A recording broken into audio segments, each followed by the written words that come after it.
Bueno, los saludamos formalmente. Estamos en este último programa antes de la veda electoral, porque mañana va a estar, sí señores, Leo Richardino charlando conmigo, diciendo algunas cosas que se pueden, tratando de no transgredir la veda electoral.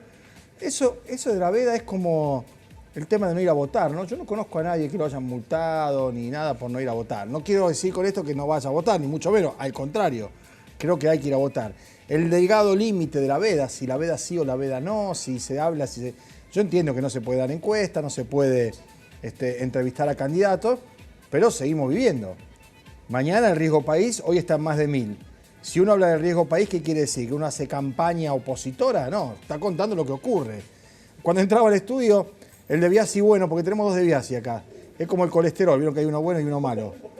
El de Biasi bueno, que es uno de los camarógrafos, que el otro es el que está ahí, que también está haciendo cámara hoy, le digo, che, se les fue a la miércoles el dólar. No, está bajando. ¿A cuánto está? 46.80. Le digo, entonces, ¿qué está bajando? Le digo, ¿a dónde está bajando? Claro, está bajando los 47 y pico que había llegado al mediodía, ¿no? Todas esas situaciones que ya estamos en el terreno de la tragicomedia hacen que uno tenga que pensar seriamente en el día después de las elecciones en la provincia de Santa Fe. Porque el día después de la semana de las elecciones en la provincia de Santa Fe vienen las elecciones, ese es el último tramo, de las elecciones en Córdoba.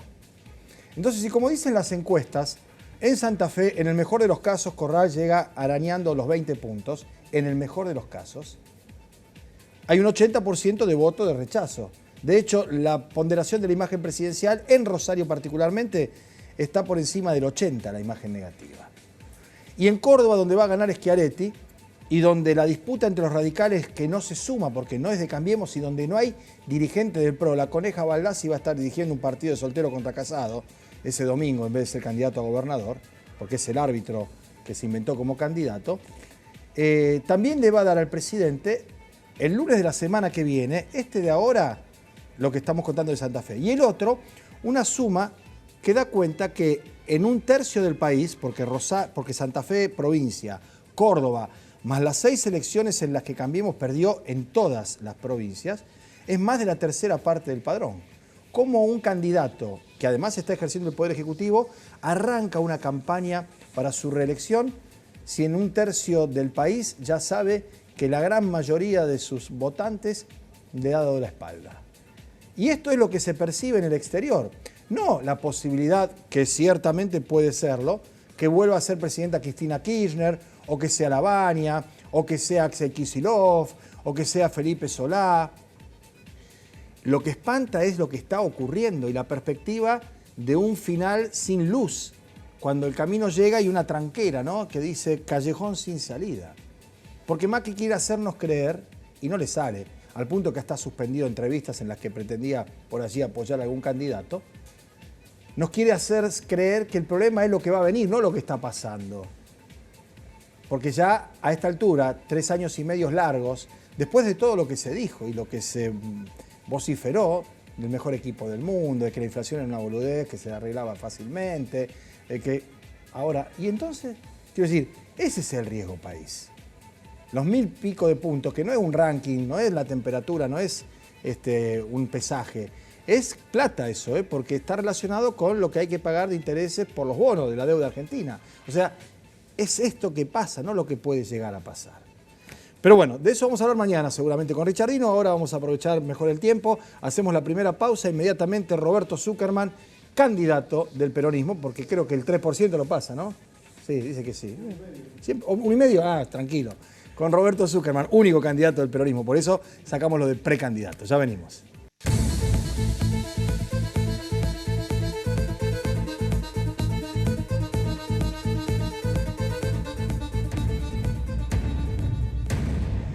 Uno lo toma con sorna, pero la verdad, así como los principales candidatos a intendente de la ciudad de Rosario son concejales, yo estoy convencido que el próximo intendente de Rosario sale del Consejo Municipal.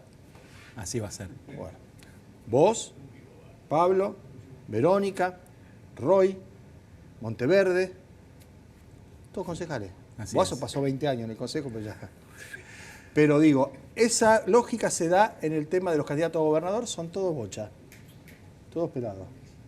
Salvo María Eugenia, estoy hablando de los varones, ¿no? Naturalmente. Sí. Verónica Irizar sale del Consejo, pero bueno. Pero Antonio Bonfatti, Cribaro, Perotti, no se ríe. Perotti, Cribaro. Corral, muy bien, Corral. Y uno más, Divert, que también es chavo. Eso nos pasa a nosotros cuando nos fijamos, ¿no? Bueno, estás para candidato a Estoy gobernador. para eso sí, pero no quiero dejar la zona de confort. Ahí te tiro un centro. Está picante, Te tiro un centro. Está picante, Y lo otro que también me ponía a pensar en un momento determinado, pero estas son todas cosas para charlar mañana con Leo mejor, ¿no? Sí, para la tertulia. Claro, que hay posibilidades altas de que tengamos el primer intendente judío de la ciudad de Rosario. Ah, mira. Hay dos que... Porque Lipsi no. Lipsi tiene antecedentes, pero me parece que no. Creo que no ha sido. Bueno, vamos a hablar de otras cosas. No es que no hablemos en serio. Estoy hablando en serio, por supuesto. ¿no? Roberto, una instancia histórica. La palabra histórica muchas veces se utiliza y se malversa, pero es verdad. Vos sos el primer dirigente peronista que hoy por hoy encabeza las encuestas en Rosario y que puede romper ese techo que ha tenido como límite el aporte en su momento valioso, creo yo, para la conformación de fuerzas y para las elecciones del Tigre Caballero, que no era peronista, pero era el peronista más votado, sin ser peronista. Esto es así. Sí, lo que pasa es que uno quizás, digamos, cuando analiza la historia, digamos, la analiza linealmente en determinados momentos, la historia no es lineal. Es como cuando uno dice los 30 años de gobierno del socialismo en la ciudad. Digo, uno no dice son los peores 30 años de la historia de la ciudad. Uno dice que fueron 30 años que generó un gran desgaste, que tuvo grandes intendentes, porque Caballero fue un gran intendente, Wiener fue un gran intendente. Creo que después con el correr del tiempo, digamos, se fue desgastando y fue perdiendo esa novedad y esa frescura que tuvo. Lo mismo pasa también cuando uno analiza por qué el peronismo no gana desde el 73 en la ciudad de Rosario. Tampoco puede ser una cosa lineal. Digo, uno forma parte de una nueva generación de dirigentes con la cabeza del siglo XXI. Entonces, bueno, es otro momento, ¿no? Y me parece que hay una coyuntura que tiene que ver con los 30 años de una gestión que está absolutamente desgastada, que tiene que ver con una gestión nacional que esperemos que llegue de la manera más normal posible. Sí, que llegue, digamos, ¿no? A fin de año, porque la verdad es que esta situación es realmente preocupante.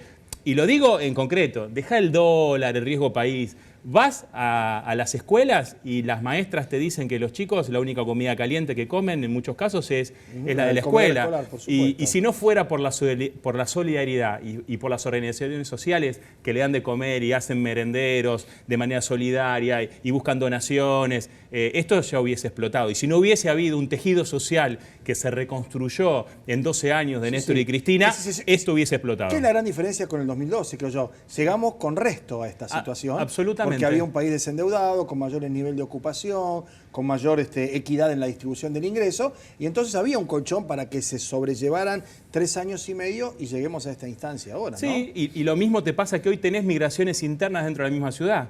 Personas no es que vienen de otra provincia, otro país, personas que vivían en una zona de Rosario pagando alquiler, pagando los servicios, no lo pueden pagar más y se van a un asentamiento irregular, a una vivienda precaria, colgado, porque no puede hacer otra cosa, ¿no? Entonces, digo, tenemos 40.000 historias clínicas nuevas en la salud pública, no solamente de gente que se quedó sin obra social, sino otra gente que tiene obra social, pero no puede pagar la orden, el coseguro, el medicamento, el estudio. Sí, que tiene que ir al hospital público. Y que además esas 40.000 órdenes nuevas o historias clínicas nuevas responden al grupo familiar. Eso me lo dijo una médica que me cruzó, me esperó a la salida del canal. Me dijo, Ferman, yo quiero que sepas algo. No son 40.000 pacientes nuevos, son 200.000 pacientes nuevos, porque la historia clínica arranca con el nombre del jefe o jefe de familia. Quiero decir, es un tema delicadísimo. Pablo, yo hace 10 días atrás fui a la justicia, presenté un amparo para obligar al gobierno nacional a que entregue 8 de las 20 vacunas obligatorias. Recordemos que los gobiernos de Néstor y Cristina duplicaron las vacunas, bueno, las llevaron a 20, bueno, hay 8 que escasean. Y me consta que el secretario de Salud Municipal hizo gestiones, que la ministra de Salud Provincial hizo gestiones, nada. Entonces, yo como abogado fui a la justicia, me presenté, nos dieron la medida cautelar. Bueno, ojalá que esto se expanda para todos los casos. Y que no sea necesario que vaya un abogado a pedir la medida cautelar. No, bueno, pero lo que digo es, uno hace lo que puede. Ahora, ¿por qué? Por eso yo digo de esta oportunidad. Porque tenemos la posibilidad de gestionar la municipalidad, de mantener todo lo que se ha hecho bien, de poder mejorar las cosas que hay que mejorar, de poder hacer lo que no se hizo, ¿no? Con una mirada distinta, pero no pensando en refundar la ciudad. No. Rosario no fue fundada, no la vamos a refundar. La historia no empieza con Roberto Zuckerman. Claro, bueno, pero lo que pasa es que en otros... Yo lo entiendo, pero digo, porque mucha gente, y me parece interesante este punto, Roberto, da por entendido o asimila o incorpora el hecho de que cuando vaya al hospital público va a haber siempre atención, medicamentos, gasa. Que cuando quiera ir a un parque va a poder llevar a los chicos, que cuando quiera ir o a la isla de los inventos o a la granja de la infancia, eso va a estar. Y no es así. No. Es decir, se ha subido la vara y en buena hora que lo que vos propongas es sostener esa y mejorarla eventualmente. Bueno, pero es que eso le pasa también a cada gobierno. Le pasó a Néstor y Cristina. Las demandas se van complejizando. Digo, los trabajadores que en el 2015 le decían al kirchnerismo bajame impuesto a las ganancias, eran los trabajadores que en el 2002 no tenían trabajo, 2003 empezaron a trabajar, iban con la bicicleta, se compraron el auto.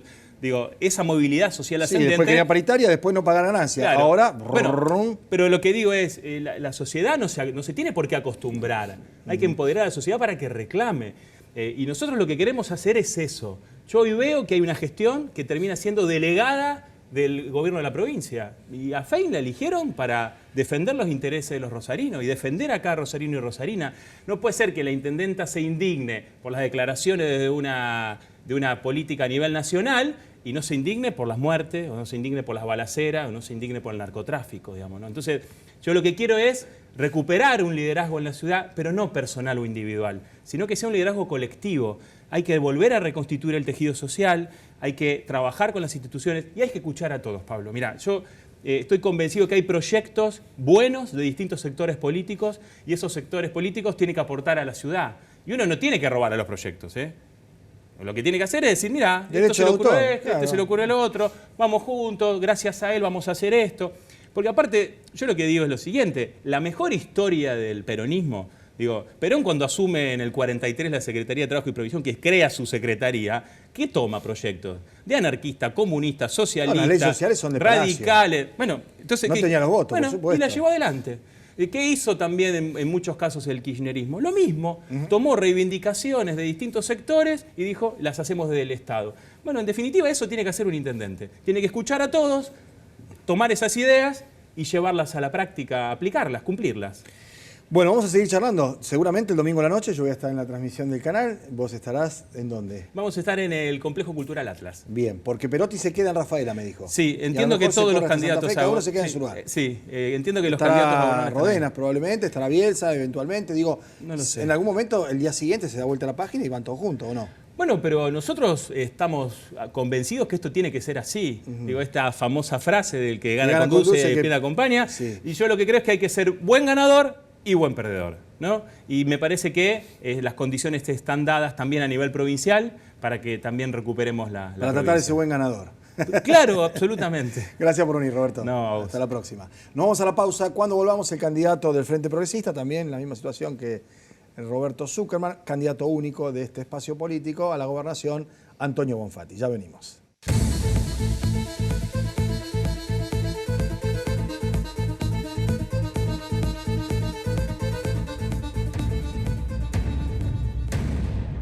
Bueno, muy bien, nos acompaña Antonio Bonfatti, candidato a gobernador del Frente Progresista. ¿Qué tal, Antonio? Muy bien, buenas tardes, un gusto. Bien. Bueno, último reportaje, por lo menos en este tramo de la campaña. Después seguiremos charlando seguramente de cara al 16 de junio. Y después del 16 de junio también vamos a seguir charlando, o sea, cuál fue el resultado. Y empiezo por el final, en alguna nota, porque Guillermo Sisman, ayer o anteayer, entrevistando, preguntó, ¿qué pasa en un balotaje eventualmente entre Cristina y Macri? Y ahí apareció el voto en blanco. Que me acuerdo que cuando la elección anterior, me había dicho claramente yo a la derecha no la voto. Y yo me hice una composición de lugar, sin estar espiando ni marcando el voto, de que eso no equivalía tampoco al voto en blanco. Bueno, pero hace una composición hipotética y yo lo que estoy propiciando es una alternativa para salir de la profundidad de la crisis en la cual estamos. Respaldar a un gobierno de coalición, peronistas, radicales, socialistas, partidos federales, empresarios, trabajadores, y poder encontrar un acuerdo porque creo que la profundidad de la crisis lo amerita. Bueno, porque el riesgo país, según Macri, es porque tiene miedo que vuelva Cristina, y según otros, pretendan que el riesgo país es porque está Macri. En verdad, la gente cuando vota, vota a los gurúes de la publicidad, con propuestas vacías. Y yo creo que esto también ocurre a veces en la provincia. Hay que decirle a la gente qué se va a hacer y cómo, porque plantear eslogan es muy lindo, pero en el cómo es lo que podemos demostrar de lo que hicimos todos estos años, ¿no? Cuando planteamos desde el gobierno de Wiener tener una política de Estado y plan estratégico para definir las obras de salud, de educación, de acueductos, de vivienda, de rutas. Bueno, ahora le podemos decir a la gente que hemos cumplido. y que vamos por otra etapa, vamos por un nuevo ciclo en la provincia de Santa Fe. Bueno, ese ciclo, ¿en qué medida está afectado por lo que ocurre a nivel nacional, ¿no? Porque los escenarios, yo lo decía en la apertura del programa, de 6 elecciones en provincia, 6 derrotas de Cambiemos. Cambiemos por ahí la presenta como que también perdió el kirchnerismo. Es decir, Santa Fe es otra provincia en donde hay una fuerza muy importante, de hecho la gobierna desde hace ya 3 periodos y aspira a hilvanar el 4º, en donde se recibe o se percibe lo que ocurre a nivel nacional, donde hay responsabilidad de gobierno a la hora de tener que ejercer una crítica, porque no siendo gobierno en ninguna instancia, el opositor tiene mayor, la palabra no sé si es comodidad, pero mayor libertad de movimiento. ¿En cuánto afecta el contexto nacional a la perspectiva, al proyecto del Frente Progresista? Obviamente que no estamos ajenos a lo que es la macroeconomía, pero digo, en esta provincia nosotros hemos invertido en obra pública, una carencia de muchos años.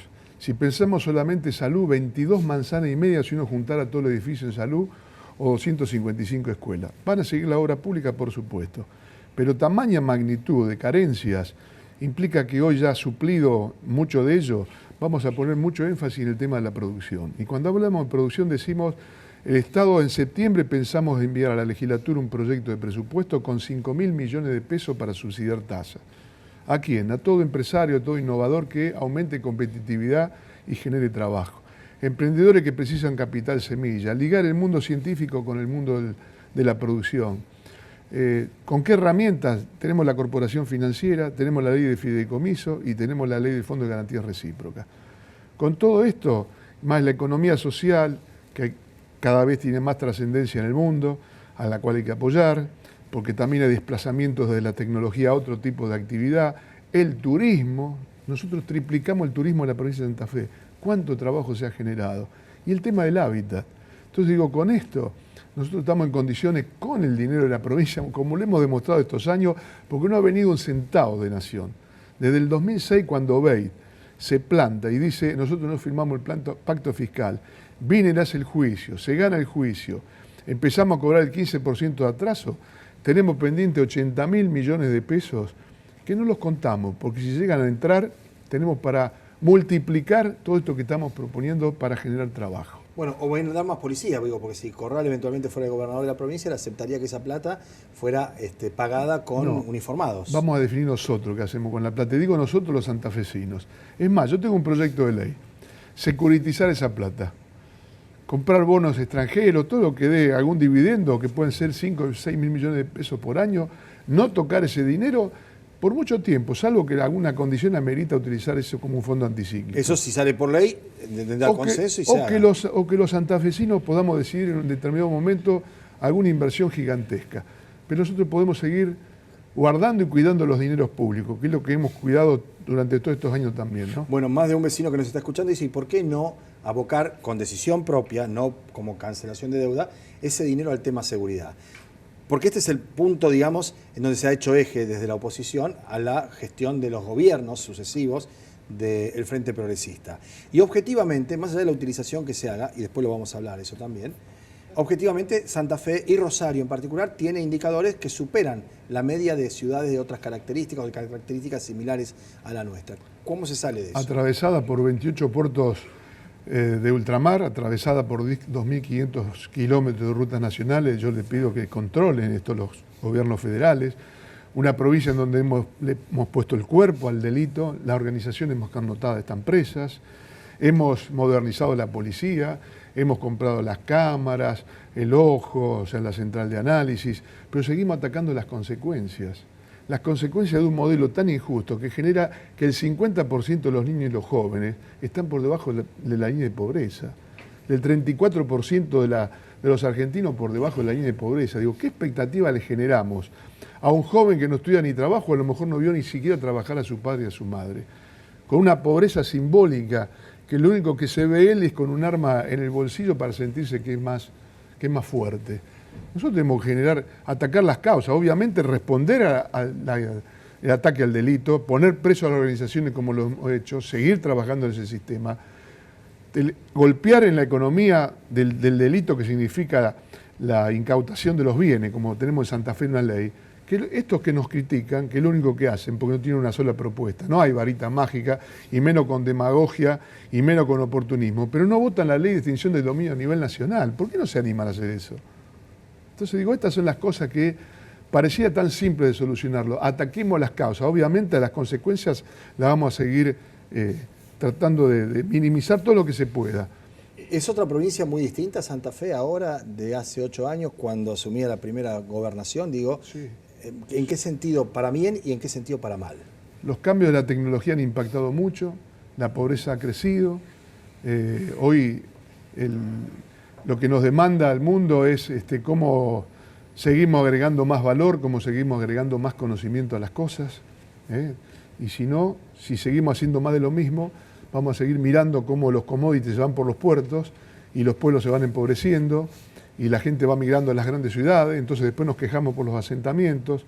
Y nosotros decimos también trabajo y educación, y con el orgullo de decir que esta provincia creció el 14% de la matrícula de la escuela secundaria, cuando cayó 5 en la nación, o crecimos 68% de la escuela terciaria, y ahí está la demostración de que cuando usted a los jóvenes le da oportunidades, los jóvenes toman esa posibilidad.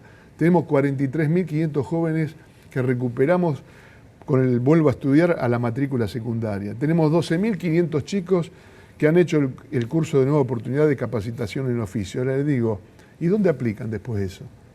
Si tenemos 500 peluqueros, vamos a tener, no sé, o panificación. 15.000 cervecería artesanal. Claro, ¿quién lo demanda eso? Entonces nosotros tenemos que generar otra cosa, otra expectativa, esperanza para la juventud, esperanza para alguien que quiere conformar una familia. Ahora, las realidades de la provincia son muy diferentes. Digo, lo que se demanda en Rosario, además del trabajo, ¿no?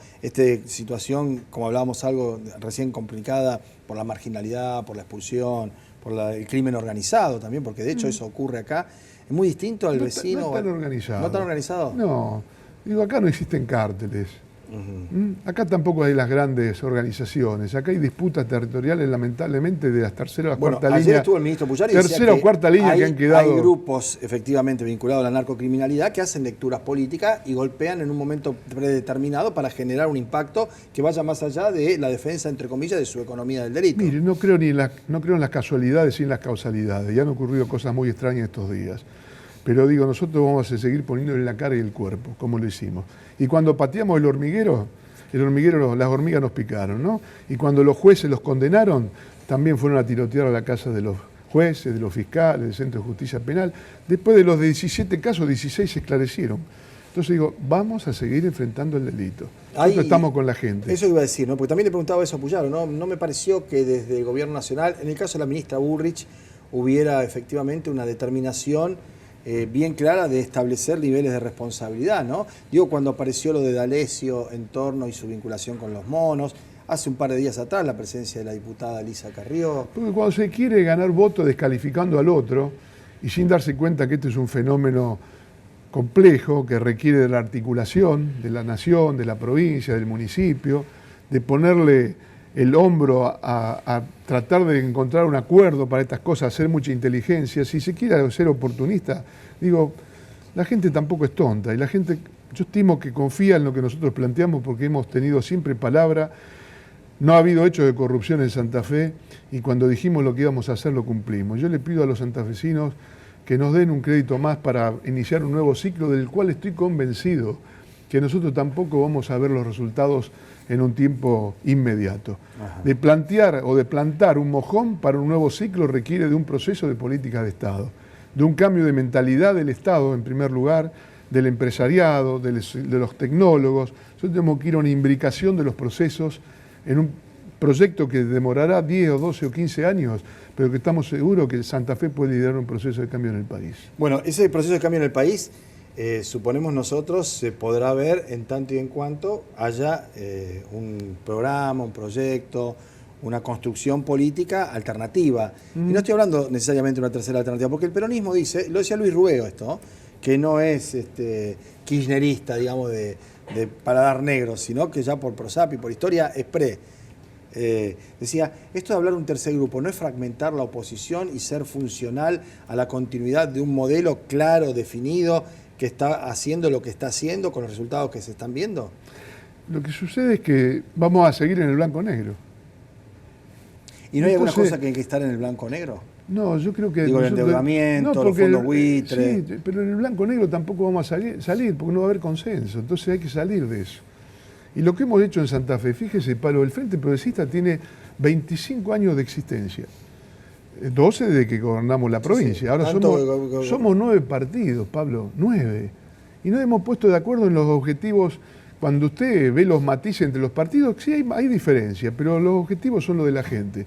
Defender a los trabajadores, defender a la pequeña y mediana industria, defender a la gente cuando llueve 100 milímetros en 40 minutos, como acaba de ocurrir esta mañana en Reconquista, defender los derechos básicos a la salud, los comités mixtos de salud y seguridad del trabajo, la caja de jubilación, las energías renovables. Digo, cuando nos ponemos de acuerdo en estas cosas, en el país no sería muy difícil ponerse de acuerdo si vamos a querer o no vamos a querer industria nacional. O si vamos a querer o no querer ciencia y tecnología. La caja seguiría en manos del Estado en el caso de que sea gobernador. La empresa provincial de energía en manos de la provincia. Es más, planteamos que si hay reforma constitucional, empresa provincial de energía y agua tiene que estar, que no se salga del Estado. Porque cuando estuvo privatizada no se tendió un solo metro de caño de agua potable en la ciudad de Rosario, que lo recuerden los rosarinos esto.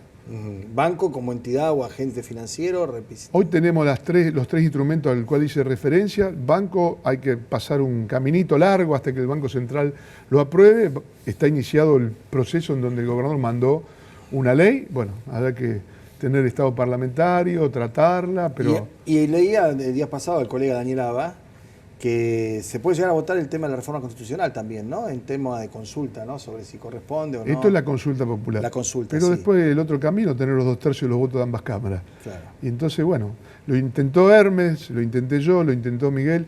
Creo que los santafesinos nos merecemos otra constitución. Bueno, vamos a seguir charlando seguramente después del domingo. Va a estar en Rosario porque le decía recién a Roberto, ¿no? Perotti creo que se queda en Rafaela, Corral se queda en su ciudad de Santa Fe. No, yo voy a estar en Rosario hasta la determinada hora para acompañar a nuestra gente acá.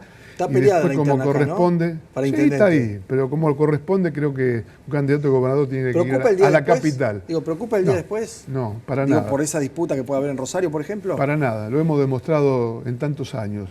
El Frente Progresista tiene univocidad de criterio. Y me parece que se va a Santa Fe porque Santa Fe la tiene fácil, ¿no? No, me va a Santa Fe porque también lo estuve... Porque también por lo de Jatón, que es un fenómeno, ¿no? No, insisto, voy a estar en Rosario, hasta las 9, 9 y media acá, porque creo que corresponde acompañar a los integrantes del Frente. Pero después porque la gobernación su presencia es en la capital, no es acá. Cuando fui gobernador también me fui a la capital y soy de Rosario, podría haber estado festejando acá. Bueno, gracias por venir. Gracias a usted, Charlamos Pablo, el domingo a la noche, seguramente la transmisión y ya después de acá el 16 de junio aquí mismo. Con todo gusto. Gracias por venir. A ustedes también, les agradecemos que nos hayan acompañado. Mañana a partir de las 2 de la tarde con Leo Richardino, una charla entre los dos. A lo mejor invitamos a algún otro colega. Ya sería hora que venga alguna colega. Esto me lo han marcado varios televidentes. Sí, tienen razón. Así que capaz que lo sorprendemos. No me lo tome al pie de la letra, pero puede pasar. Hasta mañana.